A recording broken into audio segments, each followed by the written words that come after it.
Hello, good morning students. Welcome back to my channel Learning Maths by Sonu Lamba. Dear students, in this video I will start 14th chapter of class 10th and your chapter name is statistics. Right?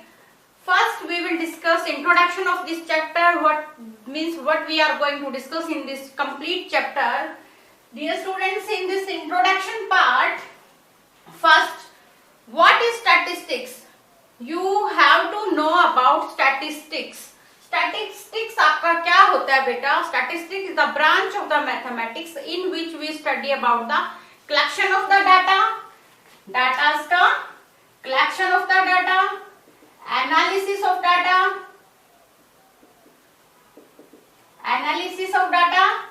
and their presentation, organization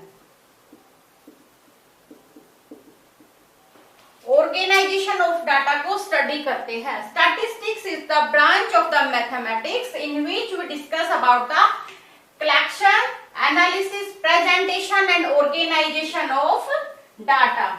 Right? In your earlier classes you have already studied about what is statistics. I am just reminding you that statistics is the branch of mathematics in which you discuss about the collection, analysis, organization and presentation of your data. Right? In your last class, your last 9th class, you have already studied about the classification of your data in a grouped frequency table and as well as in ungrouped frequency distribution table. Right?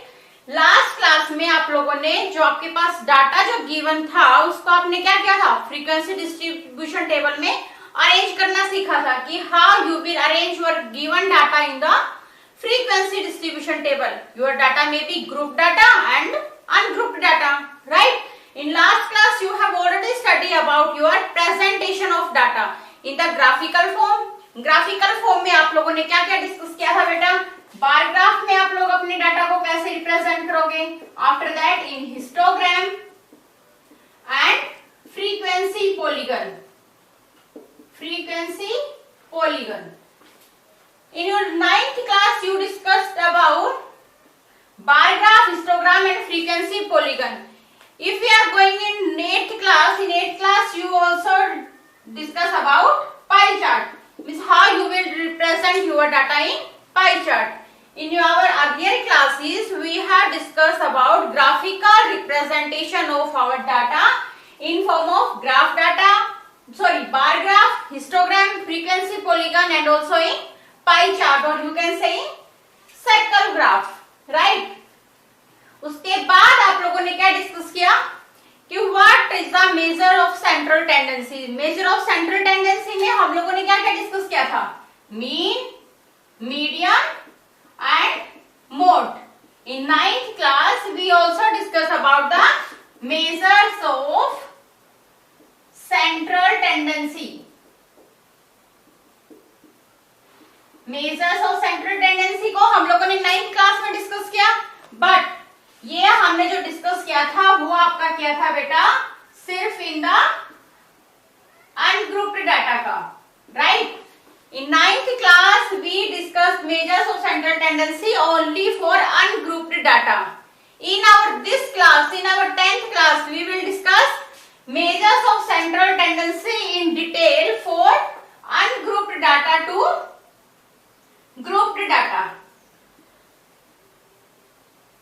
इस chapter में हम लोग mainly discuss करेंगे बेटा आपके जो measures of central tendency है, mean, median and mode, वो आपका ग्रुप्ड डाटा के लिए डिस्कस करेंगे. लास्ट क्लास तक आप लोगों ने अनग्रुप्ड डाटा तक का मेजर्स ऑफ सेंट्रल टेंडेंसी तक डिस्कस किया. In this class, in this chapter we will discuss measures of central tendency for grouped data. Right? इसके बाद हम लोग क्या डिस्कस करेंगे? Next we will discuss about commutative frequency distribution. Commutative frequency distribution आपका क्या होगा and commutative frequency distribution table आप लोग कैसे बनाओगे? Commutative frequency distribution. Right? Commutative frequency distribution क्या होगा आपका? कम्यूटेटिव फ्रीक्वेंसी डिस्ट्रीब्यूशन टेबल को कैसे प्लॉट करोगे आप लोग? After that how you will draw your commutative frequency distribution curves. Commutative frequency curves को आप लोग कैसे प्लॉट करोगे, हम लोग इस चैप्टर में ये सब डिस्कस करेंगे, राइट। मेनली इस चैप्टर में क्या डिस्कस करेंगे हम लोग? Measures of central tendency for the group data. Measure central tendency क्या है आपके? Mean, median and mode, right. After that we will discuss about commutative frequency. Commutative frequency क्या होगा आपका? कम्यूटेटिव फ्रीक्वेंसी डिस्ट्रीब्यूशन टेबल क्या होगा? एंड लास्ट में discuss करेंगे कि how you will plot your commutative frequency curves, right. Now without wasting our time, come to our topic. Our first topic is measures of central tendency में हम लोग सीखेंगे mean of group data आप लोग कैसे निकालोगे, right. Mean of group data आप लोग कैसे कैलकुलेट करोगे, राइट। ग्रुप डाटा पे आने से पहले मैं आप लोगों को थोड़ा रिमाइंड कराती हूँ for ungrouped data. Ungrouped data के लिए हम लोगों ने क्या किया था बेटा? If I say, if we are having observations, अगर हमारे पास observations हैं x1, x2, x3 and so on xn तक, right? And the frequencies इनकी हैं, frequency हम लोगों ने ले लिया इनका f1, f2, f3 so on fn तक। अनग्रुप्ड डाटा में if we are having observations x1, x2, x3 and so on up to xn and the frequencies are f1, f2, f3 and so on fn respectively. Respectively means observation x1 is having frequency f1, x2 is having frequency f2, x3 is having frequency f3 and so on। इस type का जब आपके पास data था तो आपके पास mean क्या आया था? मीन को आप लोग किससे रिप्रेजेंट करोगे? x बार से मीन विल बी योर क्या था? x1 f1 plus x2 f2 plus x3 f3 and so on. Last में क्या आएगा आपका? xn fn divided by total number of frequencies f1 plus f2 plus f3 plus so on. Last is your fn, right. Ungrouped data में अगर हमारे पास observations थे x1, x2, x3 and so on xn तक, then frequency क्या था आपका? f1, f2, f3 and fn हमने frequency माना। उस टाइम आपका मीन क्या होगा? Multiplication of x1 with f1 plus f2, f2 plus x3, f3 and so on. Last में आपका आएगा xn fn, मींस जहां तक आपके फ्रीक्वेंसीज गिवन है, राइट। ये हुआ आपने डिटेल फॉर्म में लिखा। अगर हम इसको शॉर्ट फॉर्म में लिख देंगे तो क्या लिखेंगे बेटा? क्या लिख सकते हैं आप लोग इसको?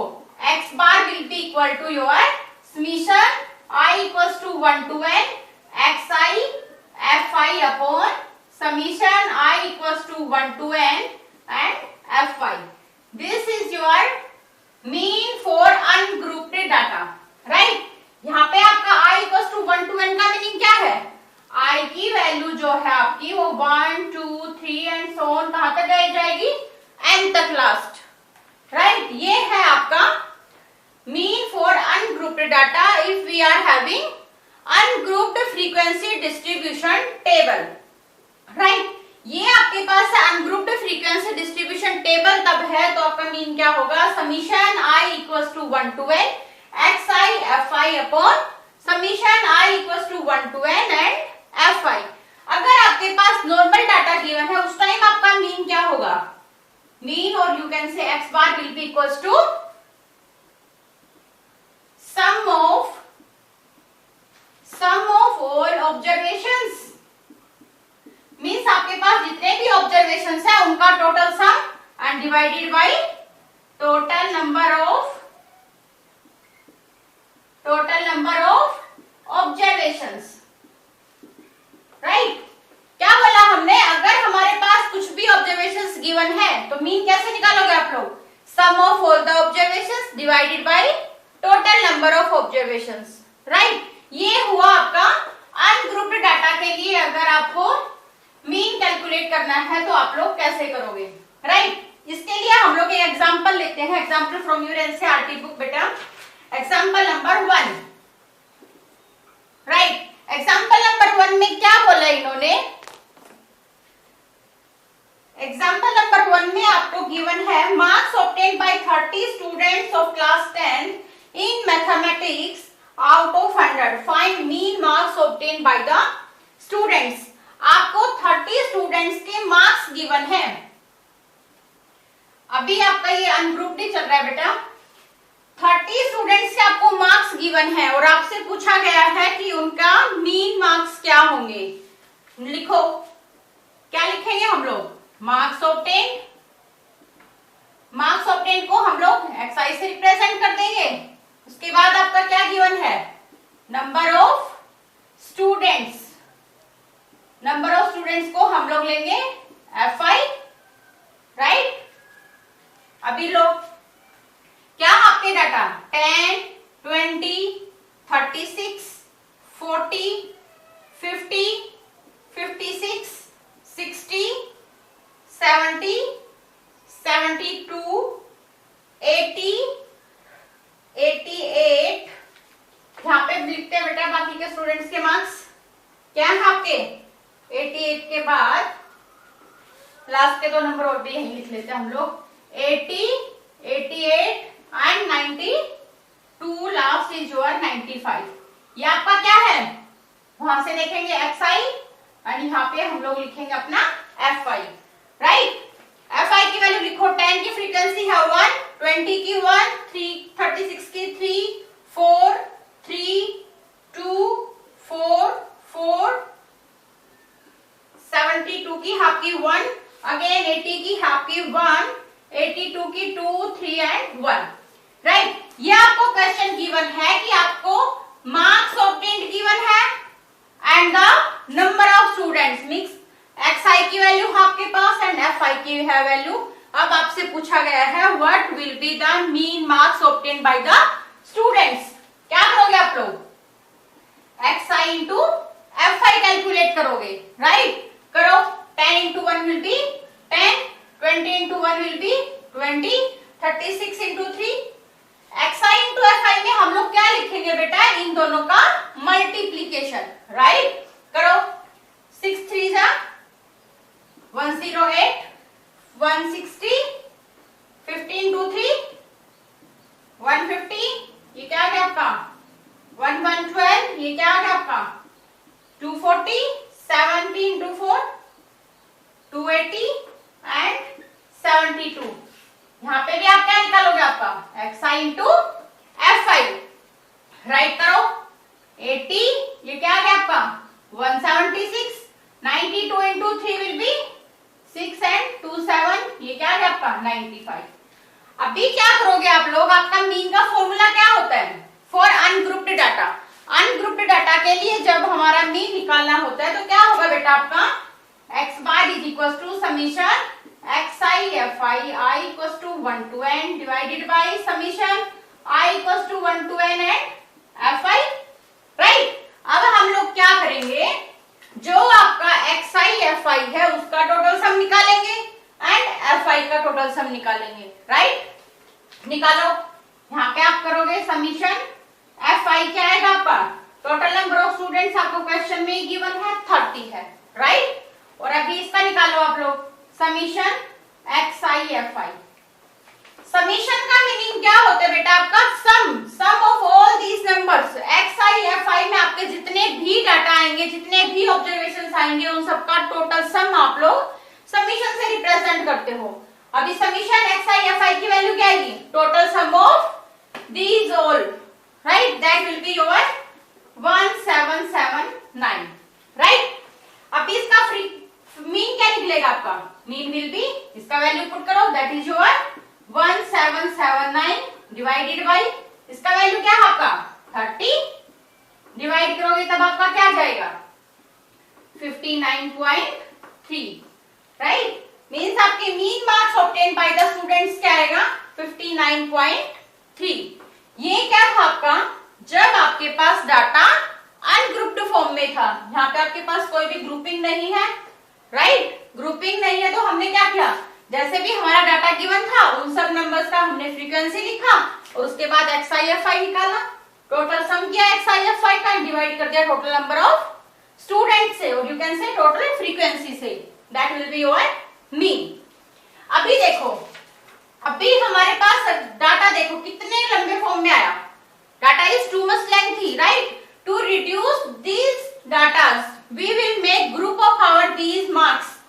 ग्रुप किस टाइप से बनाएंगे, अगर हमने ग्रुप बना लिया 10 to 35, right, then we will take all the students who are getting marks 10 to 35 will be counted in a group.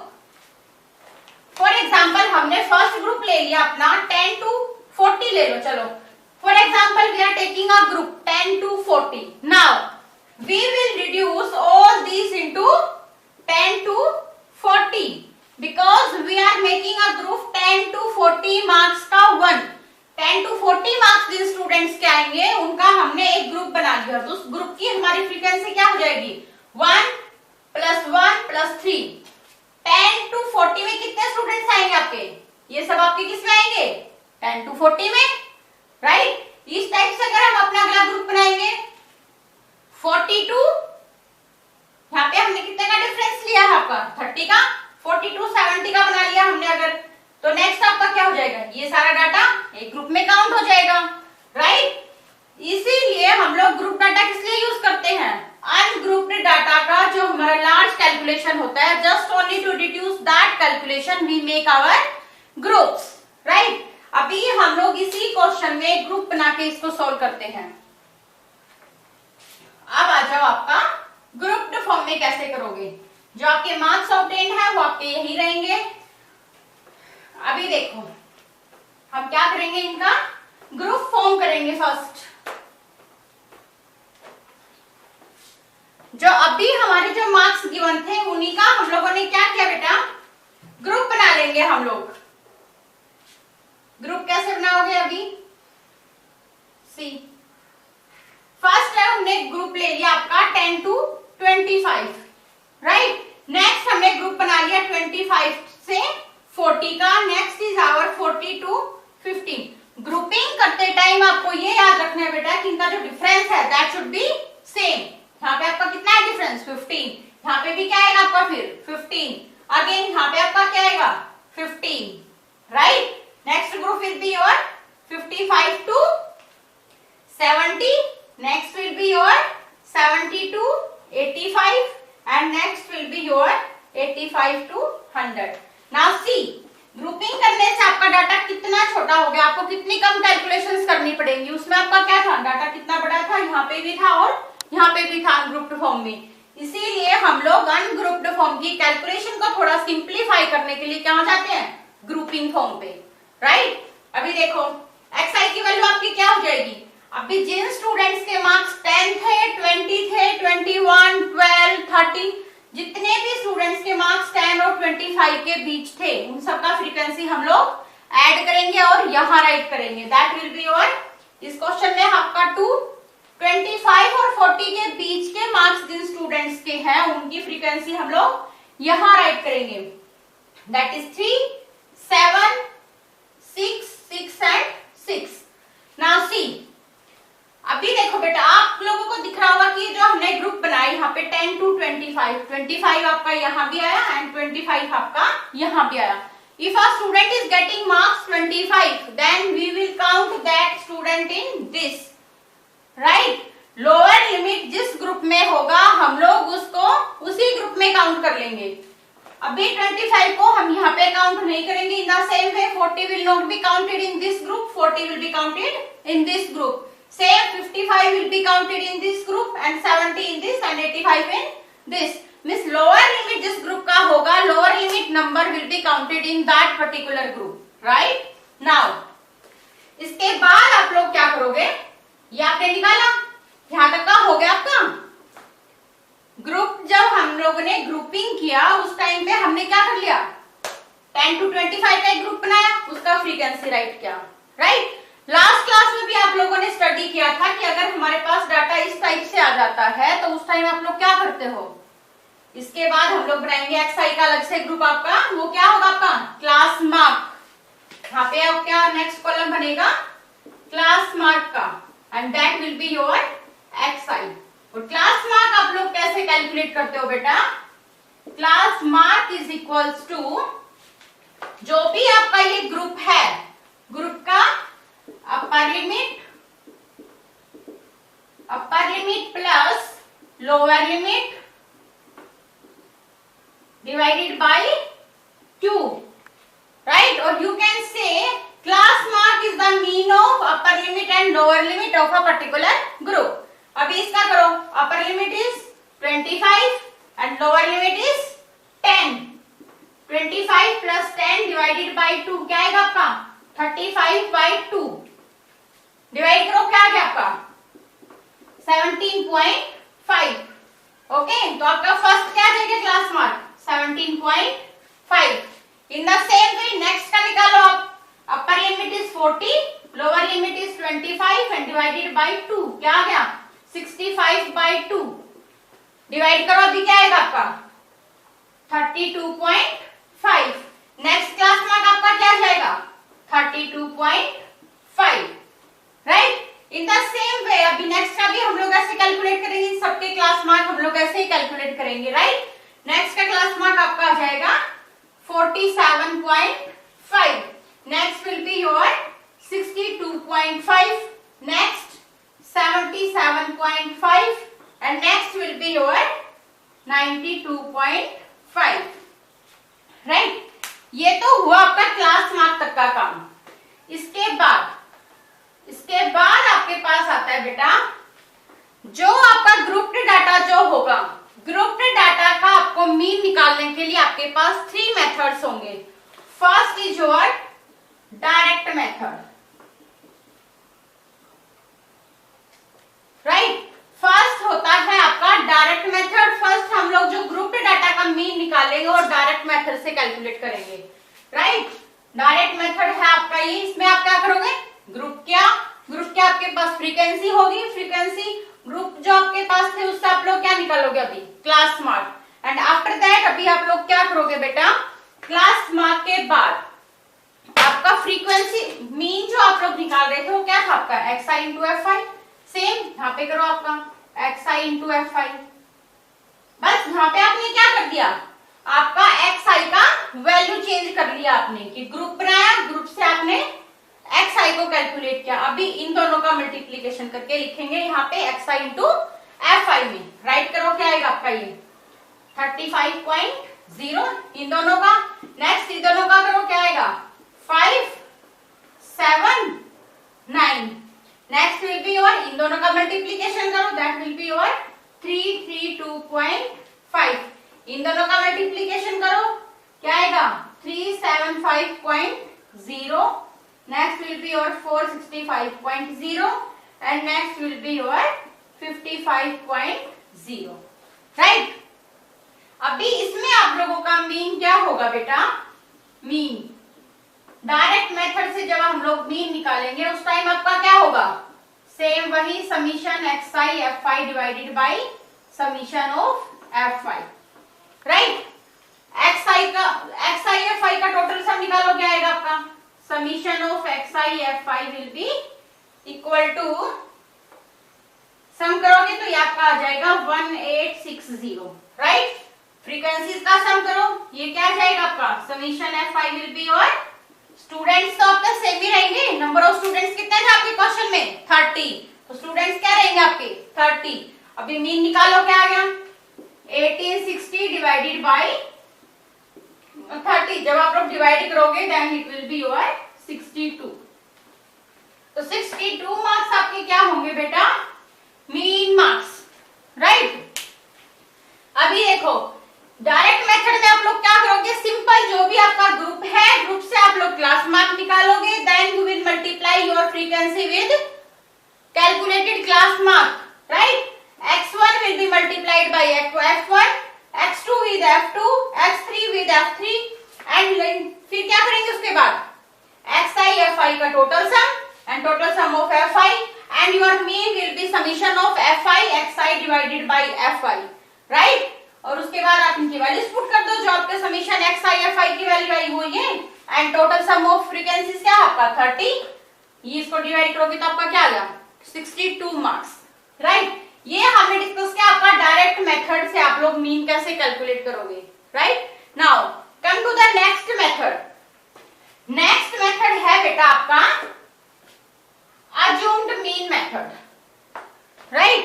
Next is your second method है आपका assumed mean method. assumed mean method भी आपका क्या है बेटा, जो आपने direct method जो अभी यूज किया उसी का थोड़ा सिंप्लीफिकेशन है, राइट। उसकी कैलकुलेशन को थोड़ा और सिंप्लीफाई करने के लिए हम लोग कौन से मेथड पे गए, assumed mean method. As the name suggests, assumed means हम लोग इसमें कुछ assume करेंगे, राइट। क्या assume करेंगे हम लोग, जो हमने अपना क्लास मार्क जो अभी माना, जो हमारे क्लास मार्क की जो वैल्यू आई, ये तो आपके डायरेक्ट मेथड के लिए था। assumed mean में मैंने क्या बताया, अभी आप लोग क्या करोगे, आपका जो क्लास मार्क है इसमें से आप लोग किसी एक नंबर को मीन assume करोगे, राइट। किसी एक नंबर को आपकी मर्जी है, कोशिश करना जो आपके मिडिल नंबर्स हैं आप लोग उनमें से किसी एक नंबर को आपका मीन अज्यूम करोगे, एंड उस मीन को आप लोग रिप्रेजेंट करोगे ए से, राइट। फॉर एग्जांपल यहाँ पे हमने ए का वैल्यू ले लिया, क्या ले लिया 47.5, ओके। 1 मिनट बेटा, यहाँ पे हमने ए का वैल्यू ले लिया 47.5। assumed mean मेथड में हम लोग क्या करते हैं बेटा, अपना एक नेक्स्ट कॉलम जो बनाएंगे दैट विल बी योर, एक इसमें हमने assumed mean लिया, उसके बाद हम लोग लेंगे अपना डेविएशन निकालते हैं। इसमें assumed mean में हम लोग डेविएशन निकालेंगे कि जो हमने ये मीन assume किया वो हमारे ईच क्लास मार्क से कितना डेविएट हुआ, राइट। ये निकाला हमने assumed mean, हमने इसको मान लिया यहाँ पे, फॉर एग्जांपल हम यहाँ पे लेके चल रहे हैं इसको, और you can take this one also. वैसे आप लोग कोई भी ले सकते हो, बट मोस्टली केसेस में हम लोग जो आपका मिडिल नंबर होता है उसी को हम लोग क्या लेते हैं, assumed mean लेके चलते हैं, राइट। उसके बाद आपका नेक्स्ट कॉलम बनता है DI will be deviation of this mean from each and every class mark. Deviation आप लोग कैसे निकालोगे, xi माइनस ए, यहाँ पे ए आपने क्या ले रखा है आपका 47.5। Now your next column will be with deviation, DI की वैल्यू निकालो, DI is xi minus A, xi की वैल्यू क्या है आपकी 17.5 माइनस ए इज योर 47.5। जब आप लोग इन दोनों का माइनस करोगे तो क्या आएगा आपका वैल्यू -30, राइट। यहाँ पे क्या लिखोगे आप लोग फिर -30। नेक्स्ट इज योर xi की वैल्यू क्या है, xi माइनस ए कर दो ना, xi की वैल्यू क्या है आपकी 32.5 माइनस ए की वैल्यू क्या है आपकी 47.5। दिस विल बी योर क्या आ जाएगा -15, यहाँ पे लिखो -15। नेक्स्ट इज योर xi की वैल्यू क्या है 47.5 माइनस 47.5, ये क्या है आपका 0। नाउ इसमें से जब आप लोग आपका a माइनस करोगे दैट विल बी ओवर 15, इससे माइनस करो आपका 47.5 क्या आ गया 30, इससे माइनस करोगे तो क्या आ गया आपका 45, राइट। इतना काम करने के बाद आप क्या करोगे, नेक्स्ट काम आपका क्या होगा, अभी DI आपने निकाला, अभी तक लास्ट जॉब आपने किया था डायरेक्ट मेथड तक आप क्या कर रहे थे, xi एंड fi का मल्टीप्लाई कर रहे थे इन दोनों का। अभी हमने क्या नया किया, डेविएशन निकाला, तो यहाँ पे आपका काम होगा बेटा fi एंड DI की मल्टीप्लीकेशन करोगे। यहाँ पे हम लोग मीन डेविएशन निकालेंगे, assumed mean मेथड है आपका ये, यहाँ पे हम निकालेंगे जो हमने डेविएशन लिया, डेविएशन जो आपका assumed mean का आया उसका मीन निकालेंगे पहले हम लोग, राइट। अभी निकालेंगे क्या xi इंटू DI। अभी देखो बेटा, आपने क्या DI को कैलकुलेट किया, अभी क्या करेंगे हम लोग FI इंटू DI को कैलकुलेट करेंगे, right. FI into DI means आप अपनी फ्रीक्वेंसी का मल्टीप्लीकेशन इस डेविएशन के साथ करोगे, राइट। क्या है आपका -30 into 2 will be -60, -15 into 3 will be -45, 0 into 7 will be 0 and 15 into 6 will be 90 and so on. फिर हम क्या करेंगे, summation FI into DI will be your total sum of these values, that will be your 435. Now formula for the assumed mean deviation is your x bar will be equals to a plus summation FI DI upon summation FI। means हमने जो अपना assumed mean जो लिया था that plus mean of these deviation जो हमने निकाला, deviation वाली फ्रीक्वेंसी का जो आपका mean आएगा उसको हम लोग assumed mean के साथ ऐड करेंगे, that will be your mean।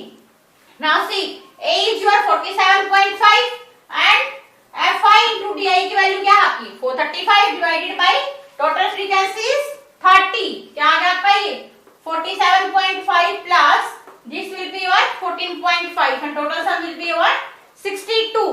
Now see assumed mean method में जो आपका मीन आया that is 62 and direct method में आपका क्या आया था mean, that was also 62। Means answer will be same in both cases. आप अपना answer mean method assumed mean method से निकालो और डायरेक्ट मेथड से, in both cases our answer will be same. Now come to the next method, next is your step deviation method। step deviation method I will cover in the next part of this video। Please keep continue watching my videos। I will be back with the next part। next part में मैं cover करूंगी आपका step deviation method।